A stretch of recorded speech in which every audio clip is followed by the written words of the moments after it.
warahmatullahi wabarakatuh. Waalaikumsalam warahmatullahi wabarakatuh. Assalamualaikum warahmatullahi wabarakatuh. Waalaikumsalam warahmatullahi wabarakatuh. Alhamdulillah masih semangat. Alhamdulillah alamin wa bihi nasta'inu ala dunya wa din. Asyhadu an la ilaha illallah wa asyhadu anna Muhammadan abduhu wa rasuluh. La nabiyya ba'da. Bapak Ibu, jamaah sholat al-falah yang insyaallah diridhoi Allah Subhanahu wa taala. Marilah kita panjatkan puji syukur kehadirat Allah Subhanahu wa taala yang mana sampai saat ini kita semua masih diberi kesehatan, iman besar sehingga kita dapat melangkahkan kaki kita ke mushola yang kita cintai ini tanpa suatu kurang apapun. Amin ya rabbal alamin. Tidak lupa juga sholawat serta salam kita lanjut juga kepada junjungan kita Nabi besar Muhammad Sallallahu Alaihi Wasallam, keluarga, sahabat, dan mudah-mudahan kita menjadi pengikut beliau sampai yaumul qiyamah. Amin ya rabbal alamin. Baik, saya akan informasikan terkait akidah di musyawarah kita al-falah. Yang pertama yaitu kultum pada ba'da subuh nanti yang insyaallah pada subuh hari Sabtu yang insyaallah akan disampaikan Bapak Ustaz Nuruddin, dan insyaallah malam Minggu pada Isya akan disampaikan oleh Bapak Ustaz Andi Surya. Dan jangan lupa pada minggunya insyaallah kita akan mengadakan buka bersama yang kedua, yang minggu 2 yang insyaallah akan disampaikan kulturnya oleh Bapak Haji Nuruddin Al-Taro. Mudah-mudahan Bapak dan Ibu bisa menghadiri, tetap senang kayak yang pertama kali ya. Dan yang keempat yaitu terkait dengan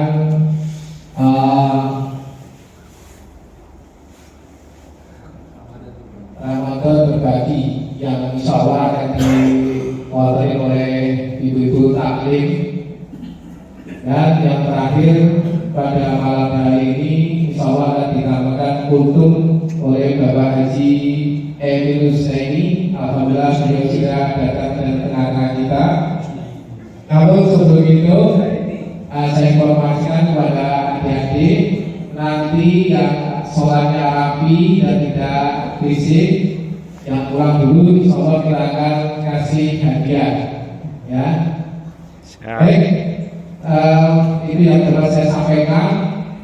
Kurang lebihnya saya mohon maaf dan saya akhiri billahi taufiq wal hidayah. Wassalamualaikum warahmatullahi wabarakatuh. Waalaikumsalam warahmatullahi wabarakatuh. Untuk waktu dan tempat silakan Bapak Haji Emil Husaini, monggo. Assalamualaikum warahmatullahi wabarakatuh. Waalaikumsalam warahmatullahi wabarakatuh. Alhamdulillahirabbil alamin. Wa bihi nasta'inu ala umuri dunya wad din. Wassalatu wassalamu ala asyrofil anbiya'i wal mursalin. Asyhadu an la ilaha illallah wa asyhadu anna Muhammadan abduhu wa rasuluh. Rabbi sadri wa yassir li amri wahlul 'uqdatam min lisani yafqahu qawli. Amma ba'du. Pertama-tama kita panjatkan puja dan puji syukur kita kehadirat Allah SWT atas segala nikmat dan karunia-Nya ya, hingga pada malam hari ini, yaitu malam yang ke-13 di bulan Ramadan ini, kita semua masih diberikan kesehatan sehingga Allah akan melaksanakan sholat tarawih berjamaah di sini. Tentunya kita selalu bersyukur sampai malam ini juga masih kelihatan banyak ya jemaahnya. Yang kedua, salawat dan salam senantiasa kita limpahkan pada junjungan Nabi besar kita Muhammad Sallallahu Alaihi Wasallam beserta keluarganya, para sahabatnya, dan para pengikutnya yang mana telah mengajarkan pada kita semua sehingga kita bisa membedakan mana yang hak, mana yang batil dalam kehidupan kita sehari-hari ini. Dan malam hari ini kebetulan saya mendapat jadwal untuk mengisi kultum sesuai dengan agenda di musola ini. Di sini kami ingin menyampaikan tentang hakikat umur ya, karena penting sekali. Kita ini hidup di dunia ini sudah lama ya. Lama. Sudah lama. Kemarin saya juga sudah dapat di medsos teman-teman kuliah ada yang meninggal kemarin pagi. Dan ini artinya peringatan buat kita. Kita jangan senang-senang kita hidup ini, karena hidup ini gak lama. Untuk itu kita perlu bekal. Ya, bekal umur itu tentunya ada cara-caranya untuk mendapatkannya itu. Jadi tentunya kalau kita peduli tentang umur, jadi di dalam surat Wal Asri ya, dalam surat Wal Asri itu kita sudah diperingatkan di situ. Wal Asri innal insana lafi khusr illa alladziina aamanu wa 'amilus shalihati wa tawassaw bil haqqi wa tawassaw bis sabr. Jadi artinya ya di masa sesungguhnya manusia itu dalam kerugian kecuali orang-orang yang beriman, beramal soleh, dan saling menasihati dalam kebaikan dan juga menasihati dalam kesabaran. Jadi kita harus menggunakan waktu ini dengan sebaik mungkin. Ya memang kita nggak terasa kita ini hidup misalnya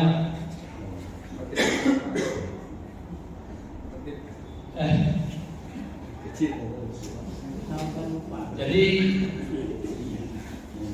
kita suka sekali dapat ucapan selamat ulang tahun itu. Kita kadang-kadang didoakan supaya berkah umurnya, ya kan? Karena di dalam berkah atau barokah itu banyak mengandung arti yang tentunya banyak kebaikan di situ. Banyak kebaikan atau kebaikan yang banyak sekali. Seperti tadi yang saya sampaikan, usia tidak memandang dulu dan harus orang tua yang duluan. Yang muda pun juga pasti yang ketiga. Ingat, jadi ini Allah itu selalu mengingatkan pentingnya waktu ya, pentingnya waktu. Makanya di dalam Al-Quran sendiri juga banyak disebutkan tentang sumpah dengan waktu tadi ya. Tentunya seperti apa? Wal asri demi masa ya. Kemudian al-duha demi waktu duha, al-fajri demi waktu pagi, al-laili demi waktu malam. Jadi setiap saat waktu itu Allah selalu ingatkan, karena memang disitulah pentingnya waktu. Jangan sampai waktu itu hilang begitu saja tanpa kita tidak berbuat apa-apa. Sayang sekali. Ya ini pentingnya. Jadi di dunia ini memang hanya permainan. Padahal kita ini tujuan kita yaitu di akhirat yang akan selama-lamanya. Jadi ini penting sekali. Makanya tentunya Allah bersumpah dengan waktu itu karena sangat penting di situ, diingatkan sekali. Jadi yang pertama itu tadi kita harus memahami tentang di surat Al-Asr tadi ya. Kemudian jadi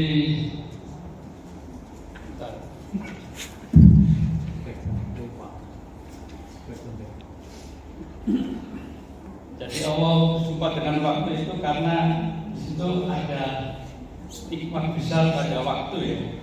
Jadi waktu itu memiliki kemuliaan yang sangat besar. Jadi sehingga tadi banyak-banyak sumpah dengan waktu tadi disebutkan di Al-Quran tadi ya. Karena apa? Kita ini di dunia ini kita yang Ya seperti tadi yang saya sampaikan, kita tiap saat juga menghadapi ada yang meninggal, ya kan? Itu kalau sudah meninggal kan dia sudah putus dari kehidupan. Artinya untuk mendapatkan amal ibadah sudah tidak dapat lagi. Untung kita yang masih hidup ini kalau tidak dimanfaatkan dengan sebaik-baik itu menyesal nantinya. Ya, seperti kita melihat ada, apalagi di bulan puasa ini ya, saya perhatikan tiap hari banyak berburu untuk membaca Al-Quran. Tapi kalau kita diam aja, tidak ngapa-ngapain, tidak baca Al-Quran, atau tidak zikir, atau tidak silaturahmi, dalam arti tidak berbuat sesuatu yang bermanfaat, ini nantinya akan menyesal. Nanti pas kalau sudah meninggal, dia nanti akan menyesal. Di dalam surat Al-Qiyamah ya, ayat 2, walaku kesimu bin nafasil lawama. Jadi aku bersumpah demi jiwa yang sangat menyesal diri sendiri. Nah, di sini sudah jelas diterangkan bahwa nanti orang pasti akan menyesal setelah dia begitu sudah meninggal. Nanti yang dia inginkan kita hidupkan kembali. Terus ngapain dia akan itu kembali tadi? Dia akan berbuat, mau berbuat baik, mau sedekah, mau tobat, mau beribadah macam-macam itu. Nah, tapi udah terlambat karena udah mati. Jadi tadi sudah diingatkan. Tapi sebenarnya ada yang lebih apa istilahnya mengerikan lagi, yaitu tadi yang menyia-nyiakan waktu tadi ya. Jadi tidak ngapa-ngapain, melihat temannya atau saudaranya atau siapa melakukan amal ibadah, tapi kita tidak. Itu namanya menyia-nyiakan waktu. Jadi tadi disebutkan di kelas yang kedua tadi, innal insana lafi khusr. Jadi manusia berada dalam kerugian. Dan kenapa kita ini tidak menyesal, tidak menyesal kalau kita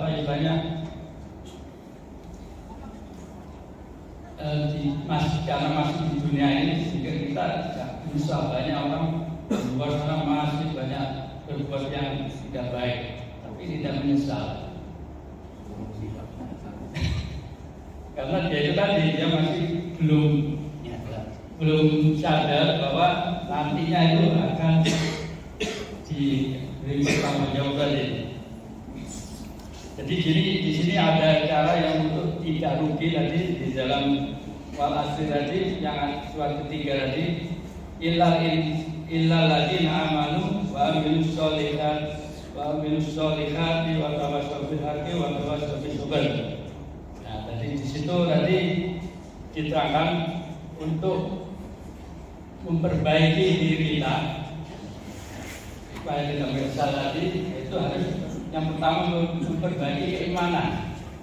Bagaimana cara memperbaiki keimanan kita? Jadi kita harus selalu mengingat Allah dengan ucapan, yaitu dengan baca la ilaha illallah, ya. Kemudian dengan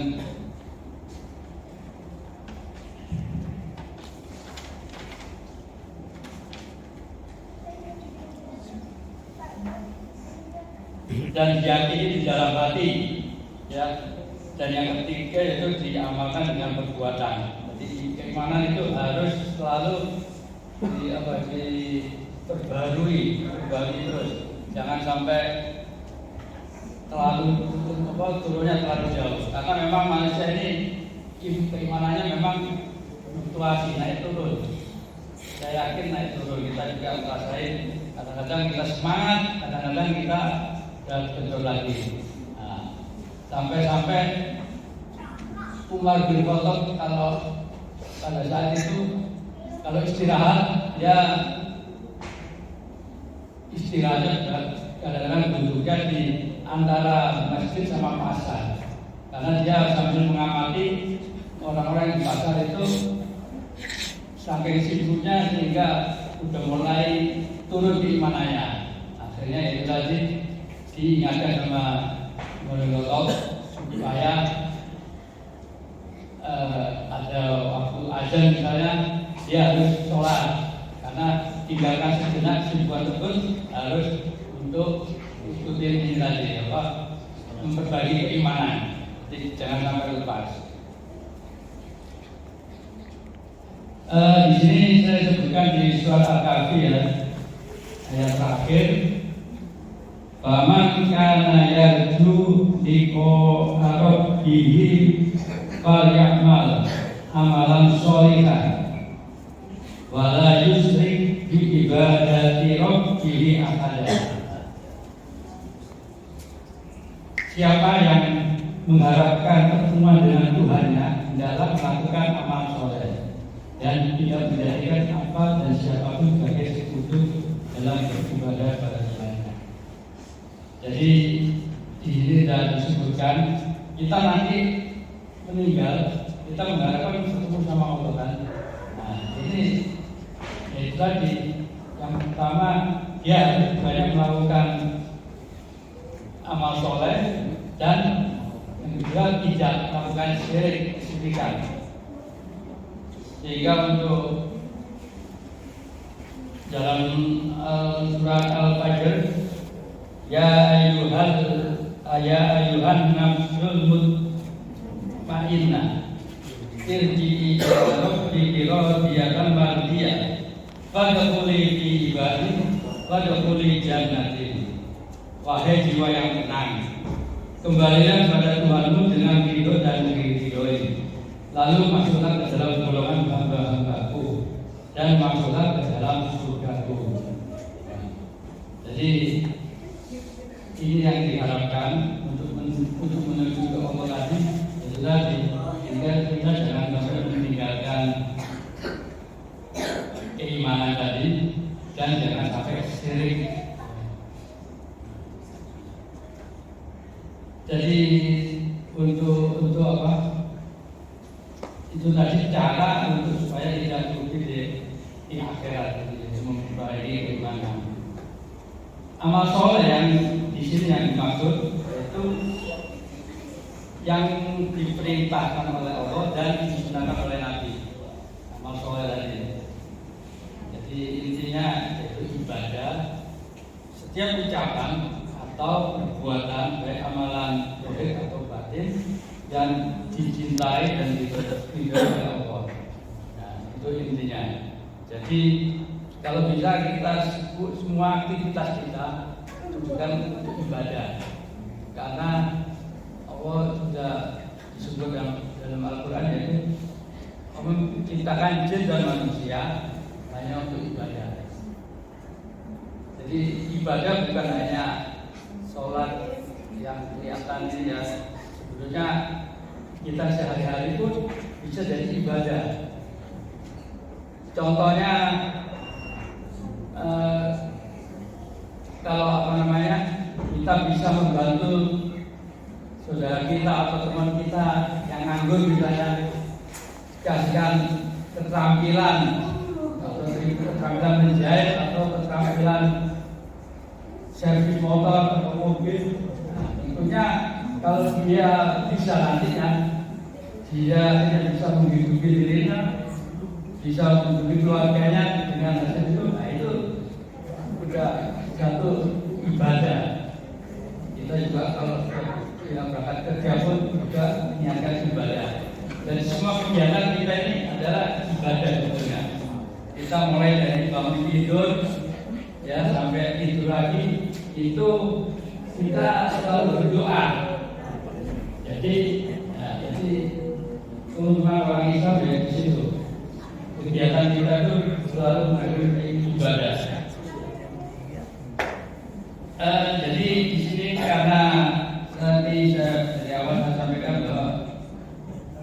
usia, pentingnya usia tadi. Kan usia kita itu nggak panjang, untuk dapatkan bekal supaya di akhirat itu bisa baik di mata Allah, yaitu ada amal perbuatan. Yang pertama yaitu sedekah jariah, yang kedua yaitu ilmu yang bermanfaat, kemudian anak soleh yang mendoakan kedua orang tuanya. Sedekah jariah ini tentunya sudah banyak yang tahu ya, saya yakin. Jadi kalau ada pembangunan masjid malam hari mudah-mudahan ada manfaat dan yang benar dari Allah, yang dari saya itu kami tutup dengan billahi taufiq wal hidayah. Wassalamualaikum warahmatullahi wabarakatuh. Waalaikumsalam warahmatullahi wabarakatuh.